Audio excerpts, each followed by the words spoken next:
ಪುನೀತ್ ರಾಜ್ಕುಮಾರ್ ಅಭಿನಯದ ನಟ ಸಾರ್ವಭೌಮ ಚಿತ್ರದ ಮೂಲಕ ಕನ್ನಡ ಸಿನಿ ಪ್ರೇಕ್ಷಕರ ಮನಗೆದ್ದಿದ್ದ ಅನುಪಮ ಪರಮೇಶ್ವರನ್ ಇದೀಗ ತಮ್ಮ ಹೊಸ ಸಿನಿಮಾದಲ್ಲಿ ಲಿಪ್ ಲಾಕ್ ಮಾಡುವ ಮೂಲಕ ಸುದ್ದಿಯಾಗಿದ್ದಾರೆ. ಮಲಯಾಳಂ ನಟಿ ಅನುಪಮ ಪರಮೇಶ್ವರನ್ ನಟ ಸಾರ್ವಭೌಮ ಚಿತ್ರದಲ್ಲಿ ನಾಯಕಿಯಾಗಿ ನಟಿಸಿದ್ರು. ಸರಳ ಸುಂದರವಾಗಿ ಕಾಣಿಸಿಕೊಂಡಿದ್ದ ಅನುಪಮಳನ್ನು ಕನ್ನಡದ ಸಿನಿ ಪ್ರೇಕ್ಷಕರು ತೆರೆದ ಹೃದಯದಿಂದ ಅಪ್ಪಿಕೊಂಡಿದ್ರು. ಆದರೆ ತೆಲುಗು ಸಿನಿಮಾ ಒಂದರಲ್ಲಿ ನಟಿಸಿರುವ ಅನುಪಮ ಗ್ಲಾಮರಸ್ ಆಗಿ ಕಾಣಿಸಿಕೊಂಡಿದ್ದಾರೆ. ತೆಲುಗಿನ ರೌಡಿ ಬಾಯ್ಸ್ ಚಿತ್ರದಲ್ಲಿ ಅನುಪಮ ನಟಿಸಿದ್ದು ಸಿನಿಮಾದ ಟ್ರೈಲರ್ ಇತ್ತೀಚೆಗೆ ಬಿಡುಗಡೆಯಾಗಿದೆ. ಅನುಪಮ ಪರಮೇಶ್ವರನ್ ನಾಯಕ ನಟನಿಗೆ ಗಾಢವಾಗಿ ತುಟಿಗೆ ತುಟಿ ಒತ್ತಿರುವ ದೃಶ್ಯ ಟ್ರೈಲರ್ನಲ್ಲಿ ಗಮನಸೆಳೆದಿದೆ.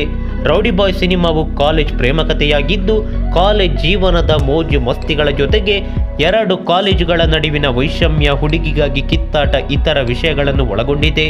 ಸಿನಿಮಾದ ನಿರ್ಮಾಪಕ ದಿಲ್ ರಾಜು ಅವರ ಹತ್ತಿರದ ಸಂಬಂಧಿ ಆಶೀಶ್ ಆಗಿದ್ದು ಸಿನಿಮಾಗೆ ಭಾರಿ ಬಂಡವಾಳವನ್ನೇ ದಿಲ್ ರಾಜು ಹೂಡಿದ್ದಾರೆ.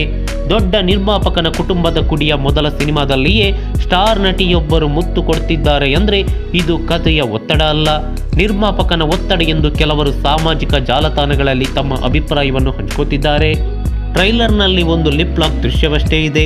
ಆದರೆ ಸಿನಿಮಾದಲ್ಲಿ ಅನುಪಮ ಹಾಗೂ ನಾಯಕ ನಟ ಆಶೀಶ್ ನಡುವೆ ಹಲವು ಲಿಪ್ ಲಾಕ್ ದೃಶ್ಯಗಳಿವೆ ಎಂದು ಹೇಳಲಾಗ್ತಿದೆ.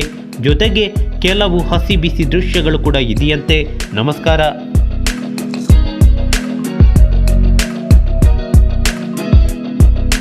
ಈ ಮಾಹಿತಿ ನಿಮಗೆ ಇಷ್ಟವಾಗಿದ್ದರೆ ಲೈಕ್ ಮಾಡಿ, ಶೇರ್ ಮಾಡಿ, ಹಾಗೆ ನಮ್ಮ ಕೋಸ್ಟಲ್ ಕನ್ನಡ ಯೂಟ್ಯೂಬ್ ಚಾನಲ್ಗೆ ಸಬ್ಸ್ಕ್ರೈಬ್ ಮಾಡಿ. ನಮ್ಮ ಹೆಚ್ಚಿನ ಅಪ್ಡೇಟ್ಸ್ಗಳಿಗಾಗಿ ಕೋಸ್ಟಲ್ ನೆಟ್ವರ್ಕ್ ಇನ್ಸ್ಟಾಗ್ರಾಮ್ ಪೇಜ್ ಹಾಗೆ ಫೇಸ್ಬುಕ್ ಪೇಜ್ಗೆ ವಿಸಿಟ್ ಮಾಡಿ. ಧನ್ಯವಾದಗಳು.